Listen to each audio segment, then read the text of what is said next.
사람은 타락 이후에 자유를 잃었습니다. 그래서 죄의 종, 죄의 노예가 되었습니다. 이러한 우리들을 하나님께서는 자유케 해주시려고 진리요 아들이신 예수 그리스도를 이 땅에 보내주셨습니다. 예수님은 우리를 죄의 노예 상태로부터 자유롭게 해주시려고 십자가에 자기 목숨을 내어 주셨습니다. 자기 자신의 몸값으로 우리가 치루어야 할 노예의 몸값을 대신해 주셨습니다. 죄의 구속을 당한 우리들을 해방시키시려고 구속 사역을 친히 감당하셨습니다. 그 결과 얻게 된 자유는 그리스도인에게 너무나 중요하고 소중합니다. 그래서 이 사실이 성경 곳곳에서 우리에게 말씀하고 있고, 요한복음 8장에서 예수님께서 말씀하셨고, 로마서 6장부터 8장까지 해서 상세하게 설명하고 있으며, 구약에서도 이미 사실을 예언하고 있습니다. 그리고 웨스트민스터 신앙고백서는 제20장에서 그리스도인의 자유에 관하여 라고 하는 하나의 주제를 한 챕터에 할애해서 상세하게 다루고 있을 정도입니다.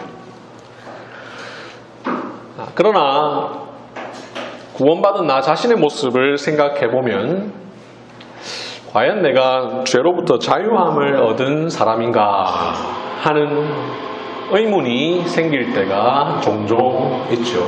내가 죄로부터 자유함을 얻었다면, 그래서 죄를 안 지을 수 있는 자유를 얻었다면 그런 삶이 내 모습 속에 나타나야 하는데 그렇지 않을 때가 너무나 많죠.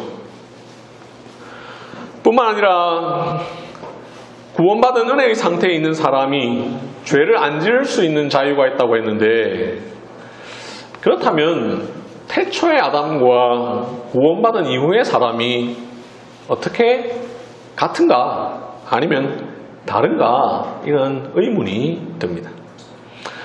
그래서 오늘은 지난주일에 배운 내용을 다시 한 번 더 정리하면서 이렇게 우리에게 생길 수 있는 여러 가지 질문들에 대해서 질문을 하고 답하는 시간을 가지려고 합니다. 그리고 무엇보다도 우리가 그리스도를 통하여 얻은 자유를 어떻게 하면 이 세상에서 계속해서 누리며 살아갈 수 있는가, 거기에 대해서 여러분들에게 말씀을 전하려고 합니다. 첫 사람은 하나님의 형상을 따라 지음을 받았죠. 그래서 하나님을 반영하는 존재, 하나님을 닮은 존재로 창조되었습니다. 그래서 이 상태는 무엇보다도 선한 존재로 지음받은 상태였습니다. 그래서 우리가 알다시피 첫 사람은 죄가 전혀 없는 무죄 상태에 있었죠. 죄가 없고 선한 존재로 창조된 첫 사람은 자유가 있었습니다. 그 무엇에도 종이 되지 않는 상태의 사람이었습니다. 그래서 선이나 악을 행하도록 강제당하지 않고 죄를 안 지을 수 있는 자유와 죄를 지을 수 있는 자유를 모두 갖고 있었습니다.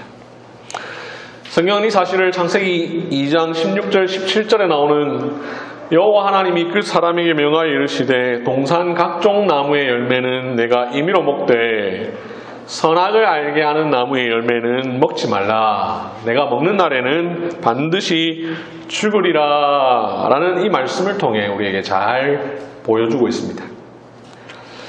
그러나 첫 사람은 동산 각종 나무의 열매에 대해서 관심을 보이기보다 선악을 알게 하는 나무의 열매에 더 관심을 가졌습니다. 먹지 말라고 하신, 죄를 짓지 말라고 하신 그 명령을 어기고 죄를 지었습니다. 즉, 죄를 안 지을 수 있는 자유보다는 죄를 지을 수 있는 자유를 사용하기를 기뻐했습니다. 그 결과 죄가 없는 상태에서 죄가 있는 상태, 죄의 상태로 변하게 되었죠. 죄가 없는 상태는 높은 상태입니다. 죄가 있는 상태는 낮은 상태입니다. 높은 상태에서 낮은 상태로 떨어졌습니다. 이 떨어졌다 해서 우리가 한자로 타락이라고 하죠. 떨어질 타자에 떨어질 락자를 씁니다. 타락한 인간은 자유를 잃었습니다. 죄를 안 지을 수 없는 상태가 되었습니다.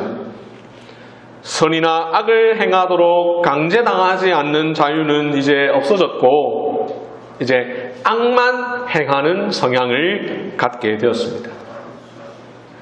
타락한 인간은 지정의가 모두 부패했습니다. 지성은 눈멀고 감정은 충동적이 되었으며 의지는 완고해졌습니다. 지성이 눈먼으로 인하여 하나님의 살아계심과 위대하심을 보지 못하고 자기 자신이 죄인이라는 사실을 보지 못합니다. 감정이 충동적이 됨으로 인하여 쉽게 정욕에 빠지고 탐심에 빠집니다. 의지가 완고해지므로 하나님의 뜻을 따르기를 원치 않습니다. 자유를 잃은 인간은 이제 하나님을 찾지도 하나님을 사랑하지도 않고 부패하고 가증하여 선을 행하지 않습니다. 타락한 인간은 범죄의 결과 자유를 잃었기에 종이 되었습니다. 노예가 되었습니다. 바로 죄의 종, 죄의 노예입니다. 이 말은 타락한 사람은 자기 자신이 주인이 아니라는 것입니다. 죄가 그 사람의 주인이라는 것입니다. 자기 자신은 그저 그 죄라고 하는 주인의 종노릇을 하고 있다라는 것입니다. 자연인, 즉 거듭나지 않은 사람은 죄와 사망의 법에 속박된 채 살아갑니다. 거듭나지 않은 사람은 신분에 있어 죄의 노예이며 마음과 영혼의 상태에 있어서도 죄의 법에 매여 있습니다. 마음과 영혼은 어둠의 세력에게 장악되어 있고 생각은 철저히 자신의 존재의 근원이신 하나님으로부터 멀어져 있으며 정서는 하나님의 심정이 아니라 자기의 정욕을 따르는 상태이며 의지는 하나님의 뜻에 굴복하지도 않고 또 그렇게 할 수도 없는 자입니다. 거듭나지 않은 사람에게는 죄를 안 지을 수 있는 자유가 없습니다. 자연인은 죄를 안 지을 수 없는 상태가 되었습니다. 이렇게 말씀을 드리면 한 가지 질문이 생길 수가 있습니다. 거듭나지 않은 사람, 즉 예수 안 믿는 불신자들도 죄 안 짓고 착하게 사는 사람 많지 않습니까? 이 질문에 대해서 우리 크게 두 가지로 생각해 볼 수 있는데요. 하나는 그들이 물론 죄를 안 지을 때가 많이 있지만 그것은 철저히 하나님의 일반 은총에 따라 이루어지는 일이다 라고 하는 사실입니다. 믿지 않는 사람들도 선을 행하지요. 또 선악을 판단해서 큰 죄에 빠지지 않습니다. 그래서 살인하지 않고 도둑질하지 않고 간음하지 않습니다. 하지만 그런 행위들을 하지만 그 이상 할 수 없고 또 그 모든 것들은 하나님의 일반 은총에 따라 이루어지는 일이지요. 마치 하나님께서 믿는 자나 믿지 않는 자에게 골고루 하늘의 해와 비를 허락하시는 것처럼 하나님께서 그들에게도 일반 은혜를 베풀어 주시기에 그에 따라 이루어지는 일이죠. 만약 하나님께서 믿지 않는 사람들에게 이러한 일반 은총을 허락하시지 않는다면 이 세상은 엉망진창이 될 것입니다. 치안도 다 붕괴되고 모든 것이 붕괴되는 무정부 상태가 되고 말 것입니다. 그래서 하나님은 믿지 않는 자들에게도 일반 은총을 주셔서 그들로 하여금 어느 정도 윤리적인 측면에 있어서 죄를 억제할 수 있는 능력을 부여하셨을 뿐입니다. 그래서 그들이 행하는 선은 하나님의 일반 은총 덕분인 것이죠. 둘째는 죄가 무엇이냐를 어떻게 생각하느냐에 따라 그들이 죄를 짓느냐 안 짓느냐 달라 보일 것입니다.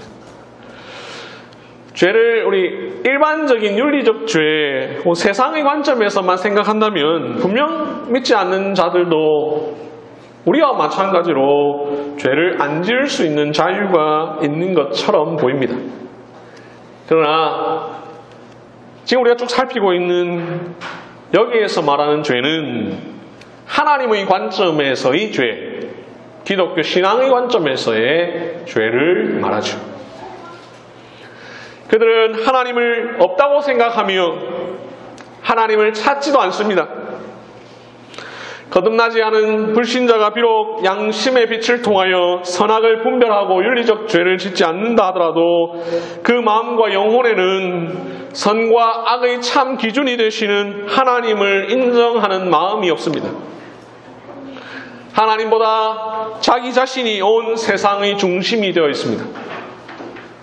그들은 하나님을 사랑하지도 찾지도 않고 오직 예수 그리스도를 통하여만 얻을 수 있는 구원을 기대하지도 바라지도 않습니다. 이런 점에서 그들에게는 죄를 안 지을 수 있는 자유가 없습니다. 지금 말씀드린 것처럼 거듭나지 않은 사람도 죄를 안 지을 때가 있는 것처럼 보이지만 사실은 그렇지 않은 것이죠. 이 세상에 타락한 모든 자연인은 죄의 노예로 살아가고 있습니다. 이러한 상태에서 벗어나는 것은 사람의 힘으로는 불가능합니다. 타락으로 인하여 죄의 노예 상태에 있고 죄와 사망의 법에 얽매여 있는 죄의 노예들은 아무리 자신이 스스로 노력해도 그 죄라고 하는 주인에게서 벗어날 수가 없습니다. 그러면 어떻게 죄로부터 자유할 수 있습니까? 오직 그리스도를 통해서만 죄에서 해방될 수 있습니다. 그래서 예수님은 자기 자신을 십자가에 내어주셨고 그로 인하여 우리를 죄의 노예에서 해방시켜 주셨습니다. 진리가 우리를 자유롭게 해주었습니다. 아들이 우리를 자유롭게 함으로 우리가 참으로 자유를 얻었습니다. 그 결과 이제 우리는 죄를 안 지을 수 있는 자유를 얻은 상태가 되었습니다. 이렇게 말씀을 드리면 또 하나의 질문이 생길 수가 있는데요.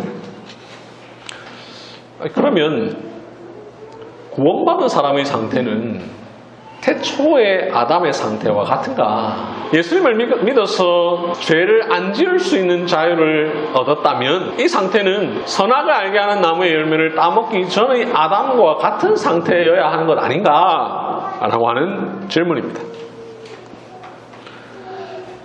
이 죄를 안 지을 수 있는 자유라는 측면만 생각해 보면 두 사람의 상태는 같아 보입니다. 태초의 아담도 구원받은 우리도 죄를 안 지을 수 있는 자유를 갖고 있습니다. 그러나 아무리 생각해도 같지 않죠. 내가 지금 태초의 아담과 같은 상태라고 느껴지지 않습니다. 나는 지금도 무수히 많은 죄를 짓고 있는데 어떻게 내가 아담과 같은 상태인가? 라는 생각이 듭니다. 예, 두 사람은 같지 않습니다. 태초의 아담도 죄를 안 지을 수 있는 자유가 있고 구원받은 나도 그런 자유가 있지만 두 사람은 결코 같은 상태가 아닙니다. 왜냐하면 태초의 아담은 죄가 없었고 구원받은 나는 죄가 여전히 있기 때문입니다.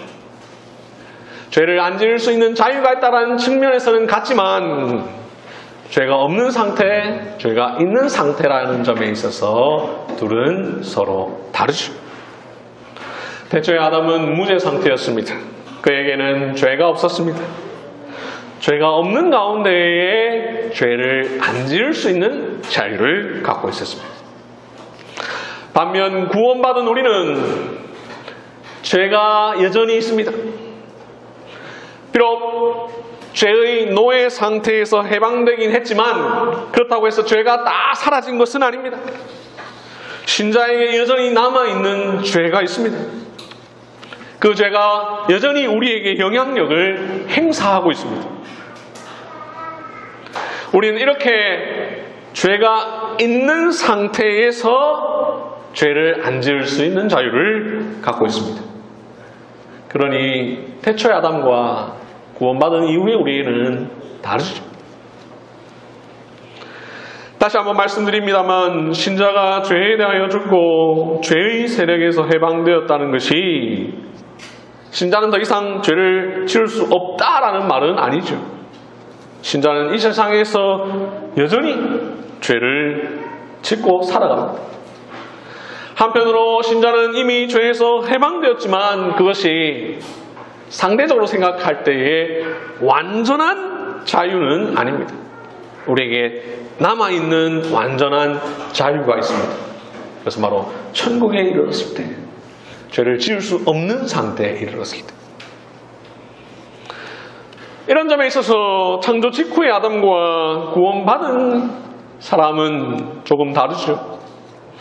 두 사람이 이렇게 다르다는 것을 웨스트민스터 신앙고백서 9장 2절과 4절을 통해서 우리가 볼 수 있는데요. 이 두 개를 잘 비교해 보면 둘 다 공통점이 있습니다. 그것은 둘 다 선을 원하고 행할 수 있다라는 것입니다. 2절 선하고 하나님을 기쁘시게 하는 것을 원하고 행할 수 있는 자유. 4절 그가 영적인 선을 원하고 행할 수 있게 하신다. 둘 다 죄를 안 지을 수 있는 자유가 있기 때문에 이런 점에 있어서는 공통적입니다. 그러나 둘은 차이가 있습니다. 4절을 보시면 이렇게 말을 합니다. 그러나 사람은 남아있는 부패성으로 인하여 완전하게 선을 원하지 않고 악한 것을 원하기도 한다. 바로 신자에게 여전히 죄가 남아있어서 죄가 영향력을 행사하고 있다는 사실을 우리에게 보여주고 있습니다. 뿐만 아니라 이렇게 이야기합니다. 오직 그분의 은혜로만 그가 영적인 선을 원하고 행할 수 있게 하신다. 여기 보면 중요한 단서가 있습니다. 오직 그분의 은혜로만.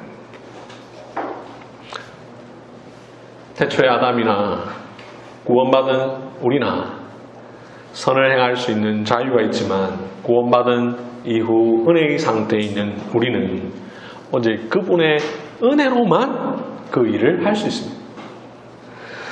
그리고 남아있는 부패성으로 인하여 완전하게 선을 원하지는 않고 악한 것을 원하기도 합니다.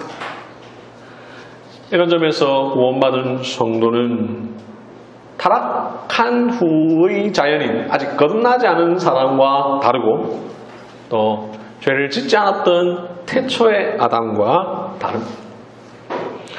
신자는 분명 상대적 의미에서 자유를 얻었지만 절대적 의미에서 자유를 얻은 것은 아닙니다. 우리는 천국에서 비로소 죄를 지을 수 없는 자유를 가질 수 있으니 지금은 상대적으로 아직 남아있는 조금은 부족한 자유를 얻었다라고 말할 수 있습니다. 그래서 우리는 죄로부터 해방되어 자유를 주신 하나님을 계속 의지하면서 은혜 가운데 거하기 위해 애써야 합니다. 그러면 또 하나의 질문이 생깁니다. 신자에게 아직 죄가 남아있는 것이라면, 그래서 신자가 죄를 짓고 악을 선택하기도 하는 것이라면 그것을 어떻게 죄의 노예가 아니라고 말할 수 있느냐라는 것입니다.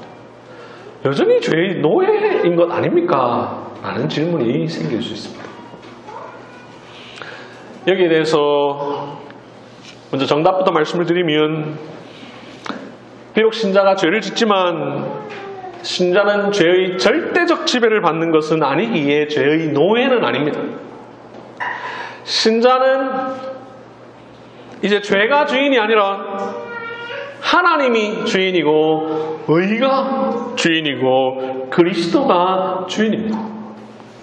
그래서 비록 간간히 죄에 빠지더라도 죄의 노예처럼 빠지지는 않습니다. 거듭난 신자는 하나님을 사랑하고 그분의 뜻에 순종하려고 하는 경향을 늘 갖습니다. 이러한 경향을 유지하려고 애를 씁니다. 그래서 신자는 의의 노예, 하나님의 노예입니다. 그러면 왜 자꾸 죄에 빠집니까? 죄가 원래 주인이었기 때문에 자꾸만 주인에게로 돌아가려고 하는 습성이 남아있는 것입니다. 죄성이 우리에게 그렇게 깊이 뿌리내려 우리에게 영향을 미치고 있는 것입니다. 또 죄라고 하는 것이 마치 몸에 안 좋은 음식이 우리 입에 맛있는 것처럼 우리에게 기쁨을 주는 측면이 있기 때문입니다. 죄의 쾌락이라고 하죠. 이 쾌락은 잠깐 우리에게 기쁨을 주는 것인데 사람은 그 기쁨에 취하여 그 죄에 자꾸 빠지려 합니다. 한번 맛보았던 그 죄에 빠지려는 속성이 여전히 남아있습니다. 그래서 신자도 때로 죄의 쾌락과 순간적 즐거움에 빠집니다. 하지만 그렇다고 해서 죄에 완전하게 발을 들이지는 않습니다. 죄는 죄가 주는 즐거움을 일시적으로 누리기도 하지만 거기에서 참된 행복을 찾지는 않습니다. 잠깐 기쁨을 누리다가도 금세 그것이 기쁨이 아니라 오히려 괴로움이라고 하는 사실을 깨닫고 벗어납니다. 죄가 잠깐 기뻤지만 어느새 그것이 수치스럽고 괴롭다는 사실을 알게 됩니다. 죄를 짓고 나면 뭔가 모를 불안감이 몰려옵니다. 그래서 이내 회개합니다. 돌이킵니다. 때로 오랫동안 죄에 빠질 때가 있다 할지라도 아무리 오랫동안 죄를 짓는 신자라도 그가 정말로 신자라면 결국 복음 진리를 깨닫고 회개하며 은혜 가운데 돌아오게 됩니다. 죄의 영향을 받더라도 그것을 어떻게 해서든 이겨내려고 애를 씁니다. 오직 그분의 은혜로 말미암아 죄에서 벗어나 다시 의의 상태에 이르려고 노력합니다. 그렇기에 신자가 비록 죄를 지어도 그렇다고 해서 그가 죄의 노예는 아닙니다. 신자는 죄의 노예가 아니기에 남아있는 죄가 신자를 잠깐 유혹할 수는 있지만 결코 신자에게 주인 노릇을 할 수 없고 죄가 그 사람을 완전하게 굴복시킬 수는 없습니다. 그래서 구원받은 사람이 갖고 있는 죄를 안 지을 수 있는 자유는 웨스트민스터 신앙고백에서 9장 4절이 말하는 대로 오직 그분의 은혜, 즉 하나님의 은혜로만 제대로 누릴 수 있는 자유입니다. 신자는 이 사실을 잊지 말아야 합니다. 내가 자유를 얻었다 해서 이제 그냥 내 마음대로 살면 되는 것이 결코 아니다라고 하는 사실. 예수님 믿기만 하면 마음대로 살아도 된다라는 말이 잘못되었듯 죄에서 자유함을 얻은 사람은 이제 그냥 자유롭게 살면 된다라는 가르침은 역시 잘못되었습니다. 구원받은 후의 인간은 오직 그분의 은혜로만 선을 행할 수 있는 자유를 누릴 수 있습니다. 그래서 신자는 우리에게 자유를 주신 예수 그리스도와 그 자유를 유지하도록 도와주시는 성령님을 의존해야 합니다. 예수 그리스도와 성령님의 은혜를 구해야 합니다. 우리의 자유는 철저히 삼위일체적입니다. 오늘 보면 로마서 6장 6절은 이런 말씀을 하는데요. 우리의 옛사람이 예수님과 함께 십자가에 못 박힌 것은 죄의 몸이 죽어 다시는 우리가 죄에게 종노릇하지 아니하려 함이니. 우리는 예수 그리스도를 믿음과 동시에 우리의 옛자를 예수님과 함께 십자가에 못 박지요. 그래서 갈라디아서 2장 20절은 내가 그리스도와 함께 십자가에 못 박혔나니 라고 말씀하고 있습니다. 정말 우리가 예수님을 믿는다면 우리는 예수님을 믿음과 동시에 우리의 옛 사람이 그리스도와 함께 십자가에 못 박힙니다. 그리고 이렇게 하는 것은 로마서 6장 6절이 말하는 것처럼 다시는 우리가 죄에게 종노릇하지 않기 위함입니다. 신자는 예수님을 믿을 때에 그리스도와 함께 십자가에 못 박혔던 것처럼 날마다 그리스도와 함께 십자가에 못 박히는 자들입니다.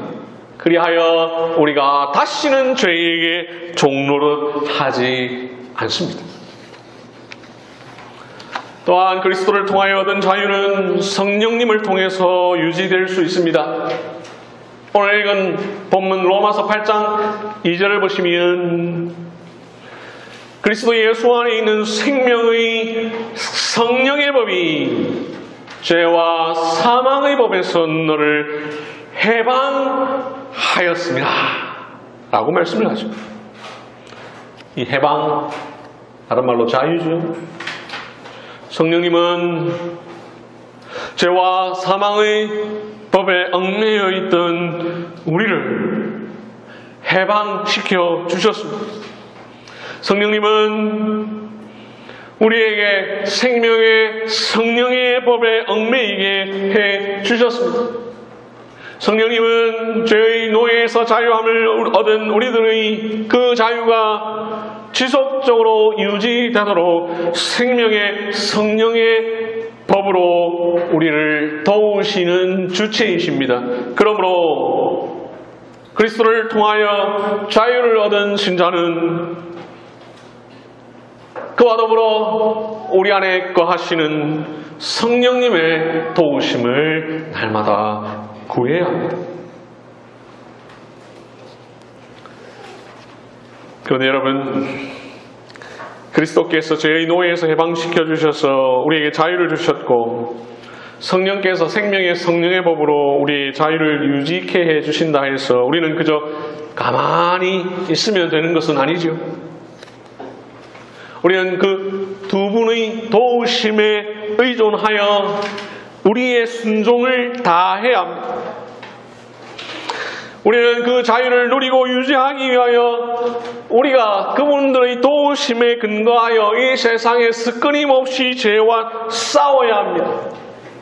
날마다 나의 죄를 참회하고 하나님께서 이 죄를 이길 수 있게 하시기 위하여 우리에게 주신 은혜의 방편들을 부지런히 사용하여 죄의 유혹을 이기고 하나님과 동행하는 삶을 살기 위해 힘써야 합니다. 죄의 노예 상태에서 자유를 얻은 우리들은 그리스도의 구속과 속죄 사역을 신뢰하며 내 안에 거하시는 생명의 성령의 법으로 나를 주관하고 계시는 성령님을 신뢰하며 철저히 말씀과 기도로 그 순종의 삶을 이어가야 합니다. 그렇게 함으로 구원받은 우리들이 얻은 자유를 누려야 합니다. 얻은 자유를 빼앗기지 않기 위하여, 얻은 자유를 자유로서의 가치대로 누리기 위하여 우리가 애를 써야 합니다. 웨스트민스터 신앙고백서 20장 3절을 봅시다. 그리스도인의 자유를 핑계로 죄를 짓거나 정욕을 품는 사람들은 그리스도인의 자유의 목적을 파괴하는 것이다. 왜 그렇습니까? 그리스도인의 자유의 목적은 원수들의 손에서 해방된 우리가 평생 동안 주님 앞에서 거룩함과 의로움으로 두려움 없이 그분을 섬기는 데 있기 때문입니다. 이 부분은 자유를 얻은 사람이 어떻게 해야 하는지를 우리에게 아주 잘 보여주고 있습니다. 우리는 자유를 핑계 삼거나 구실 삼아 죄를 짓거나 정욕을 품지 말고 오히려 평생 동안 주님 앞에서 거룩함과 의로움으로 그분을 섬기기 위해 애써야 합니다.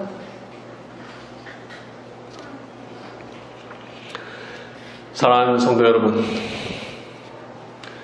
우리들은 예수 그리스도로 말미암아 죄의 노예 상태에서 해방되었습니다.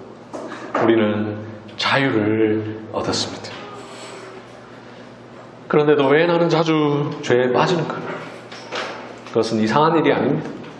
우리는 죄를 지을 수 없는 완전한 자유의 상태에 이른 것은 아니기 때문입니다. 그렇다 하더라도 절망하지 마십시오. 구원받은 신자는 그렇다 하더라도 결코 죄의 노예가 아닙니다.